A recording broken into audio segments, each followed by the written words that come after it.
सर्वभूतानां हृद्देशे अर्जुन तिष्ठति। संपूर्ण भूत प्राणियों के भीतर परमात्मा का निवास है और वो परमात्मा ही जीव के भीतर बैठ के बोल रहे हैं, आंखों में बैठ के देख रहे हैं, कानों में बैठ के सुन रहे हैं, हाथों में बैठ के काम कर रहे हैं। सब कुछ वही परमात्मा कर रहे हैं और हमको भ्रम है कि मैं कर रहा हूं। हमको भ्रम है ये हाथ पैर काम कर रहे हैं। ये हाथ पैर काम करते होते, ध्यान से समझना, अगर हाथ पैर काम करते होते तो मुर्दे के हाथ भी काम करते कि नहीं करते? हाथ होते हैं कि नहीं उसके पास में? पैर से अगर चलने के, पैर में चलने के सामर्थ्य होते तो मुर्दा भी चल पड़ता। अच्छा सच्ची बताओ, रात के 12 बजे, दिन के 4 बजे मुर्दा मारा, कोई मर गया, अब शाम को कहाँ ले जाएं? तो सुबह ले जाएंगे। और रात को 12 बजे मुर्दा खड़ा होके चलने लगे तो कितने लोग गिर जाएंगे? कितनों को हार्ट अटैक हो जाएगा? 4 घंटे पहले भी चल रहा था ये, तब कोई समस्या नहीं थी। पर मुर्दा अगर चलने लगे, भू,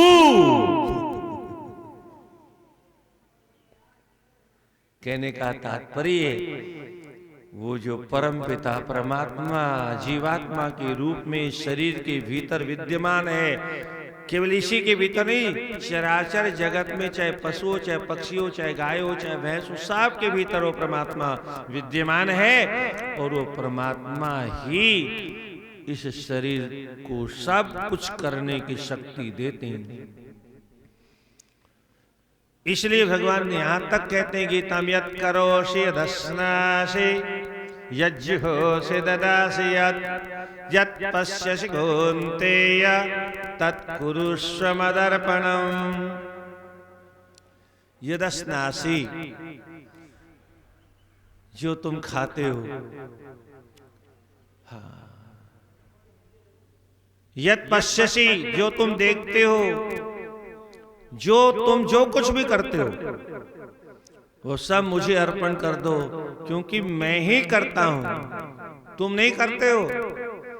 और जबकि मैं करता हूं तो मुझे अर्पण करो। तुम अपने को अर्पण करोगे तो अहंकार हो जाएगा, और अहंकार हो जाएगा तो तुम्हारा पतन हो जाएगा।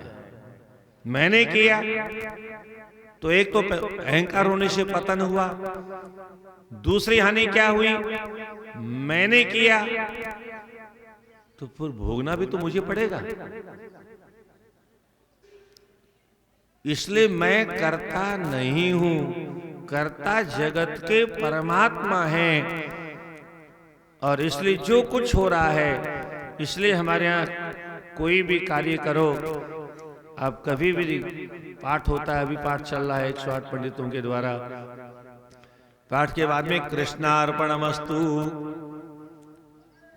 भगवान ने किया, इस शरीर के भीतर बैठ के भगवान ने शक्ति दी, भगवान ने किया, भगवान ने कराया, तो भगवान के द्वारा किया गया, भगवान के द्वारा कराया गया कार्य भगवान को अर्पण कर दो। उन्हें तो क्या करोगे? गलती से कभी तीर्थ यात्रा में चले गए, कभी दोबारा चले गए, कभी गलती कथा करवा ली, तो पता नहीं जिंदगी में कितनों से कहेंगे हमने 2 बार चारों धाम की यात्रा की, हमने पता नहीं क्या कहते रहते हैं। परिणाम क्या हुआ? वो थोड़ा सा पुण्य मिला था, वो भी खर्च हो गया। अच्छा, हम अपना पाप कभी नहीं बताते किसी को, राधे राधे। अपना जीवन में किया हुआ बचपन से लेकर के आज तक का पाप हमेशा छिपा के रखते हैं। कहना क्या चाहिए? पाप। कहते क्या है? पुण्य। पाप को खर्च करते नहीं, पुण्य खर्च करते रहते हैं। पुण्य समाप्त हो जाता है, पाप को खर्च नहीं करते, उसको बैंक में रखते हैं, उसका ब्याज बढ़ता रहता है। चक्रवृद्धि ब्याज बढ़ता रहता है और वो पाप की गठरी बहुत बड़ी विशाल हो जाती है। और जब यहाँ से जाते हैं तो वैतरणी नदी में वो पाप की गठरी से दब करके उसी में डूब के मर जाते हैं। आगे के लोगों तक गति नहीं होती। प्रत्येक व्यक्ति अपने पाप को किसी से नहीं कहता, कोई नहीं जानता हमारे पाप को। हो सकता है दुनिया में कोई जाने न जाने, पर परमात्मा सब जानते हैं, क्योंकि इधर ही बैठे हैं, कहीं बाहर नहीं है। इसलिए प्रत्येक व्यक्ति सुख के लिए काम करता है। अब आपसे पूछा जाए सुख कितना चाहिए तो क्या कहोगे? जीवन भर। फिर पूछा जाए जीवन कितना हो, बोले अमर हो जाओ, कभी नहीं मरेंगे।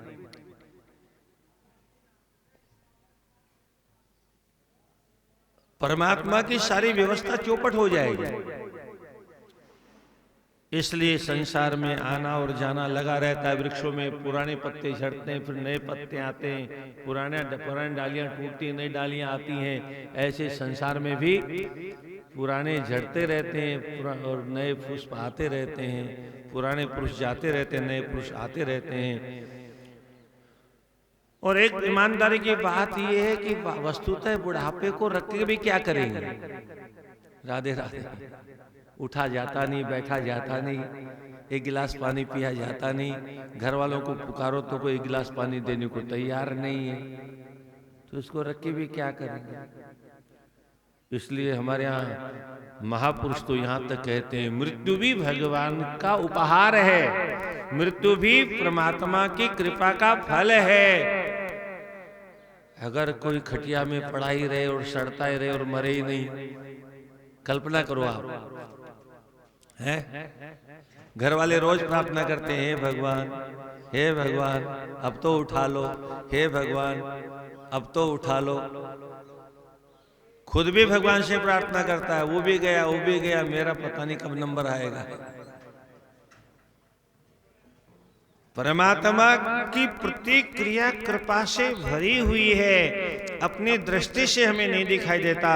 महापुरुषों की दृष्टि से देखें तो दुख भी परमात्मा की कृपा का एक बहुत बड़ा उपहार है, जो हमें सत्य का मार्ग दिखाता है। दुख नहीं आता तो हम संतों की शरण में कभी जाते ही नहीं, कभी भगवान के द्वार में जाते नहीं। उसके बाद में सृष्टि के विषय में प्रश्न किया, कैसे विराट परमात्मा के द्वारा एक को हम बहुश्यामय सृष्टि का प्राकट्य हुआ, और उसके बाद कैसे ब्रह्मा जी का प्राकट्य हुआ। ब्रह्मा जी से भगवान ने नाभि से प्रकट होने के बाद में कहा तपस्या करो। ब्रह्मा जी ने दिव्य 100 वर्षों तक तपस्या की, और तपस्या करने के बाद में भगवान लक्ष्मी नारायण का दर्शन किया। बोले लक्ष्मी नारायण भगवान की। ब्रह्मा जी कहते ज्ञातोऽसि मेद्य सुविशरान्ननुस्देह भाजाम न ज्ञायते भगवतो गतिरित्यवद्यम्। हे भगवान, बहुत प्रयास करने के बाद मैंने आज आपका दर्शन प्राप्त किया है। हे प्रभु, संसार में आपके अलावा कुछ भी सत्य नहीं है, और अगर कुछ है तो असत है, नाशवान है। इसलिए आप ही परम सत्य हैं। और ये तो त्वदीय चरणाम्बुज कोश गंधम जिघ्रन्ति कर्ण विवरे श्रुतिवादनीत भक्त्या गृहीत चरण पर्याच देशम नापेशिनाथ हृदय बुरुहा क्षिपन्ति। बहुत अद्भुत श्लोक है सज्जनों। ब्रह्मा जी कहते हैं सारे संसार के जो भगवान के भक्त हैं, ये तो त्वदीय चरणाम्बुज कोश गंधम, आपके भक्त आपके चरणों में चढ़ी हुई तुलसी के गंध को जिघ्रन्त कर्ण विवरे, कानों के दोनों के द्वारा पीते हैं। अब कानों से कोई पिया जाता है क्या? पिया तो मुंह से जाता है, पर भगवान की कथा का जो अमृत है उसको पीने के लिए पात्र क्या है? कान उसके लिए अद्भुत पात्र है। पहले बच्चे, छोटे बच्चे बड़े नादान होते हैं, घर वाले टिफिन देते हैं तो स्कूल में भूल जाते हैं। तो हमारे महापुरुष कहते हैं ऐसे ही मनुष्य भी ये पात्र को कहीं भूल जाता था, तो फिर भगवान ने अटैच कर दिया, राधे राधे है, शरीर के साथ अटैच कर दिया। बोले अब कहाँ भूलेगा। दो दो पात्र कथा रूपी अमृत का पान करने के लिए हमें परमात्मा ने कृपा करके प्रदान की। तो जिघ्रन्ति कर्ण विवरे हर्तुंग तापम, जिघ्रन्ति कर्ण विवरे श्रुतिवातनेतम। श्रुतियों के द्वारा वेदों को और शास्त्रों के सिद्धांतों को वायु के द्वारा लाए गए। किसके द्वारा लाए गए? बहुत ध्यान से समझेंगे तो बात पल्ले पड़ेगी। कथा कहां से निकलती है? संत महापुरुषों के हृदय से निकलती है। अब भगवान के चरणों में चढ़ी हुई तुलसी को यहां से कोई कैसे सूंघेगा, कैसे ग्रहण करेगा, कैसे उसका पान करेगा? तो बहुत ध्यान से समझिएगा, बड़ा सुंदर रूपक है। जिन संत महापुरुषों के अंतःकरण से भगवान की कथा का अमृत निकलता है, भगवान उन संतों के हृदय में ही विराजमान रहते हैं। वहीं से कथा निकलती है, भगवान भी वहीं विराजमान है, भगवान के चरण भी वहीं विराजमान है। तो वो चरणों के अंदर चढ़ी हुई तुलसी, केसर और कस्तूरी मिश्रित तुलसी की जो गंध है, वह भी संत महापुरुषों की वाणी के द्वारा उन महापुरुषों के मुख रूपी चंद्रमा से बाहर निकलती है, और तब श्रोतागण कानों के विवरों के द्वारा उसका रसपान करते हैं। भक्त्या गृहीत चरण पर्याच तेषाम। आगे की पंक्ति बहुत अद्भुत है। भगवान को अपने वश में करने की पद्धति क्या है? ब्रह्मा जी बता रहे हैं। किसको? अपने बालकों को। सृष्टि किसकी है? ब्रह्मा जी ने बनाई। ब्रह्मा जी अपने सारे संसार के जीवों का कल्याण कैसे होगा, उस पद्धति को बताते हैं। कल्याण कैसे होगा? बोले भगवान जब तक जीव के जीवन में आकर के हृदय में विराजमान नहीं हो जाएंगे, तब तक जीव का कल्याण नहीं हो सकता। और ब्रह्मा जी संसार के सभी प्राणियों को पद्धति बताते हैं, भगवान कैसे हृदयंगम होंगे हमारे। इसी कथानक को आगे बढ़ाइए। महापुरुषों के अंतःकरण से जब कथा का अमृत निकला, भगवान के चरणों की तुलसी का गंध भी साथ में निकला, और भगवान ने कहा मैं भी यहाँ रह के क्या करूँगा, जो मेरी रसमयी कथा का श्रवण करते हैं मैं भी वहीं चलता हूँ। तो कानों के दोनों के द्वारा भगवान भी उन प्यारे प्यारे कथा रस के रसिकों के कानों के द्वारा उन भक्तों के हृदय रूपी आंगन में, हृदय के सिंहासन में जाके विराजमान हो जाते हैं। और फिर क्या होता है जरा इसको सुनिए, बहुत अद्भुत है। भक्त्या गृहीत शरण पर्याच देशां नापेशिनाथ हृदयाम्बुरुह क्षिपन्ति। जब अंतःकरण में कानों के द्वारा परमात्मा पहुंच जाते हैं, तो वहां पर भक्त जो कथा श्रवण करता है उसके पास में भक्ति की डोरी होती है, और उस भक्ति की डोरी से वो भक्त परमात्मा को कसके बांध लेता है।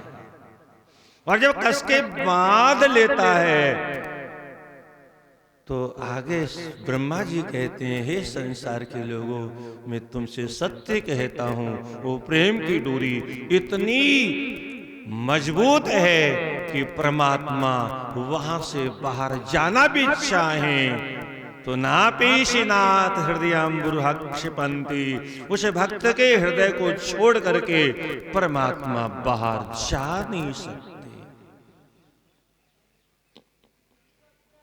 पर हमारी समस्या अलग है। क्या? हमारे हृदय में परमात्मा नहीं पहुंचते। क्यों नहीं पहुंचते? क्योंकि जगह ही नहीं है। हमने पहले से संसार को लबालब भर रखा है, चकाचक भर रखा है, दबा दबा करके भर रखा है, ठूस ठूस के भर रखा है। ऊपर वाले ने आंख से दिखना बंद कर दिया, डॉक्टर साहब के पास चले गए, 1500 रुपए खर्च किया और चश्मा लगा लाए। बोले अभी देखने से मन नहीं भरा। क्या? ऊपर वाले ने आंख कान का थोड़ा सा पर्दा खराब कर दिया, तो बाजार जाके आला ले आए और उस आले को इस आले में रख लिया। क्या? बोले सुनने से भी मन नहीं भरा। और कभी कभी आपने देखा होगा ना, बहुत सी वृद्ध माताएं अथवा वृद्ध कोई सामने आता है तो ऐसे करके, कौन है भैया, पिछाड़ा कौन है? अच्छा इतने दिन देखा, क्या मिला? अब पहचान लोगे तो क्या मिल जाएगा? ये मोह ममता कब जाएगी? और तो और मरने वाले से भी लोग कहते हैं बाबूजी पहचानो कौन खड़ा है, देखो कौन आया, देखो बड़ी वाली बेटी आ गई जिसमें आपका प्राण अटका हुआ था। हाँ, मूर्खों की दुनिया में कमी नहीं है। बोले उसकी वो छोटी बेटी से बहुत प्रेम करते हैं, वो प्राण उनमें अटके हुए हैं, बेटी में। अरे प्राण कहीं नहीं अटकते, जब नंबर आएगा ना तो बेटा बेटी किसी में नहीं बनते प्राण। पर दुनिया बड़ी मूर्ख बता दी। मरते समय किसी से किसी की पहचान मत कराओ। बहुत बार देखा, आज तक किसी ने कोई सुख नहीं दिया। मरते समय अगर किसी को देख लिया और उसी समय प्राण चले गए तो उसी के घर में आकर के उसको जन्म लेना पड़ेगा। यम यम वापि स्मरन् भावं त्यजन्त्यन्ते कलेवरं तम तमैवैति कौन्तेय सदा तद्भाव भाविता। इसलिए मरने वाले के सामने भगवान के नाम का संकीर्तन करो। श्रीमन्नारायण नारायण नारायण श्रीमन्नारायण। भज मन नारायण नारायण नारायण भज मन नारायण। बाबूजी बोलो श्रीमन्नारायण नारायण नारायण। माताजी बोलो।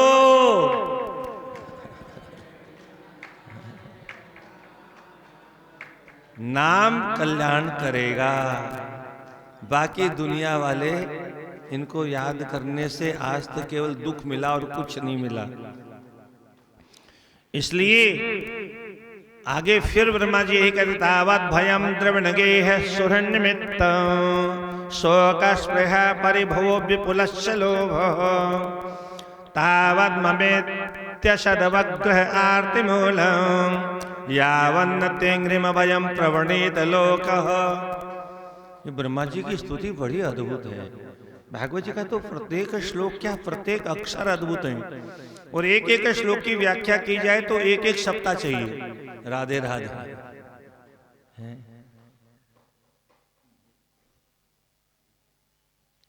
तावत् भयम, ब्रह्मा जी बहुत प्यारी बात कहते हैं। किससे? हम आपसे, संसार के प्राणियों से, अपने ही सृष्टि से कहते हैं, सृष्टि के प्रत्येक जीवों से कहते हैं, हे संसार के लोगों, अभी अभी मैंने तुमको जो विधि बताई, जब तक परमात्मा की विग्रह को कानों के द्वारा अपने अंतःकरण में विराजमान नहीं कर लोगे, तावत् भयम, तब तक संसार में जहां भी जाओगे वहां भय तुम्हारा पीछा नहीं छोड़ेगा।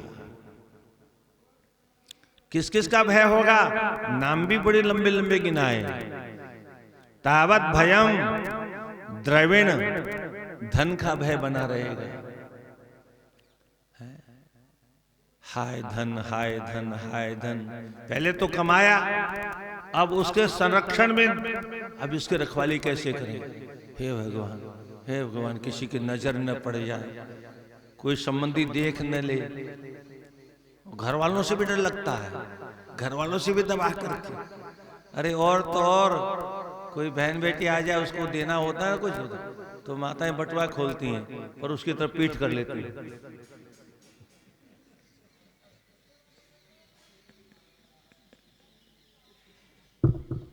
मैं आपकी बात नहीं कर रहा हूं।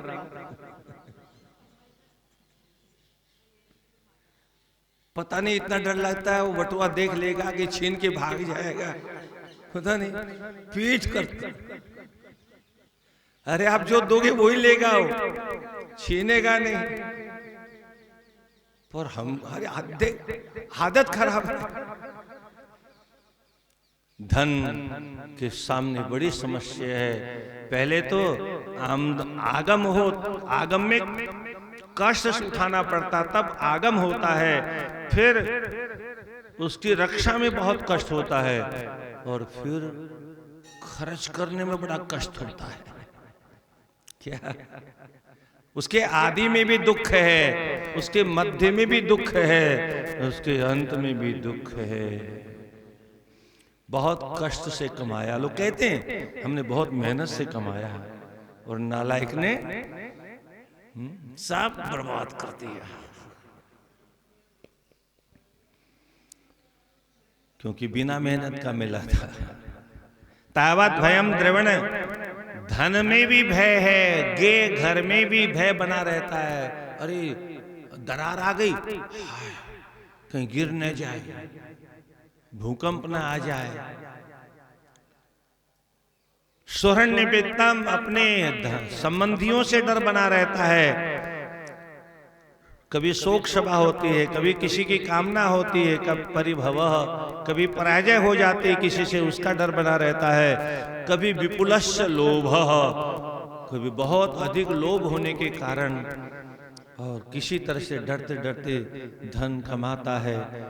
यानी केवल हमेशा भय भय भय भय। आगे और सुंदर वाक्य कहते हैं, या तावन ममेत्य सद अवग्रह आरती मूलम।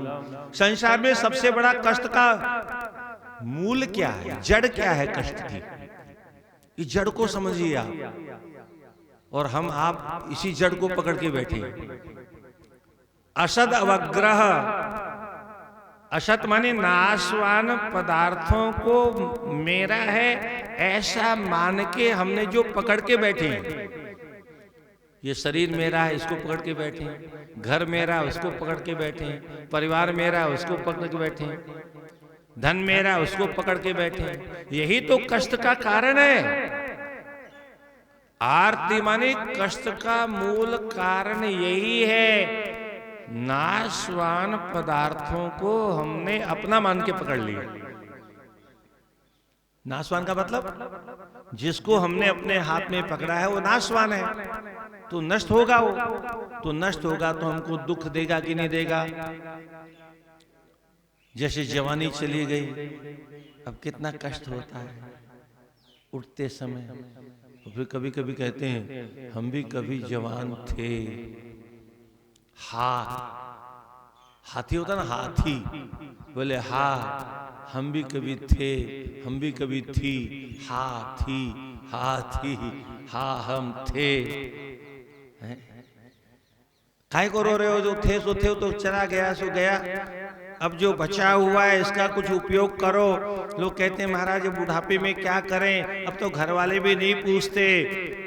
हमारे स्वामी जी महाराज कहा करते हैं भगवान यहाँ पर भी दया करते हैं।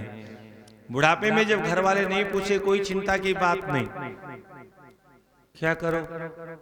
बोले जिसका ये शरीर दिया हुआ है उसको सौंप दो, राधे राधे। कैसे? बोले जैसे फटा हुआ नोट। फटा हुआ नोट दुनिया में नहीं चलता, बैंक वाले कहते हैं जब तक तुमसे चले तब तक चलाओ, फट जाए तो उसकी चिंदी लगा के चिपका के चलाओ, रात के अंधेरे में चलाओ, किसी चश्मे वाले को देके चलाओ। और जब किसी तरह से नहीं चले तो बैंक के गवर्नर उस पर लिखते हैं धारक को 100 रुपए अदा करने का वादा करते हैं, तो उसको आप बैंक में जमा कर दो, जहां से निकला वहां जमा कर दो, नया नोट ले आओ। ऐसे ही महापुरुष लोग कहते हैं ये जब शरीर रूपी नोट जर्जर हो जाए, जब तक डंडा लेकर के चले तब तक चलाओ, धक्का दे करके चले तब तक चलाओ, और जब नहीं चले तो इसकी रिजर्व बैंक परमात्मा है, परमात्मा की रिजर्व बैंक में इसको जमा कर दो।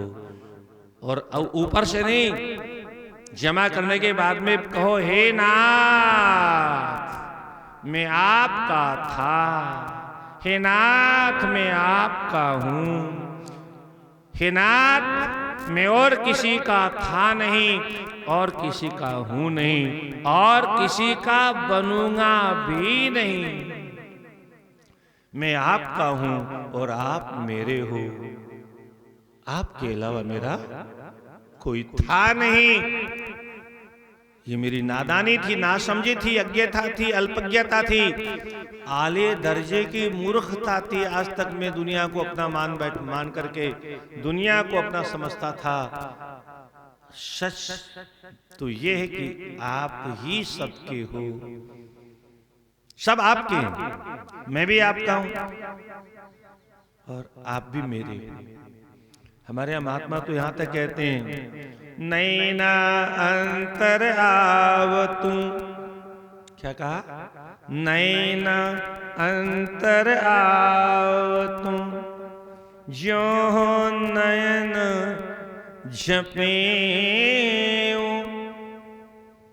प्रभु से भक्त प्रार्थना करता है, हे प्रभु एक बार मेरे नेत्रों के भीतर आ जा, एक बार,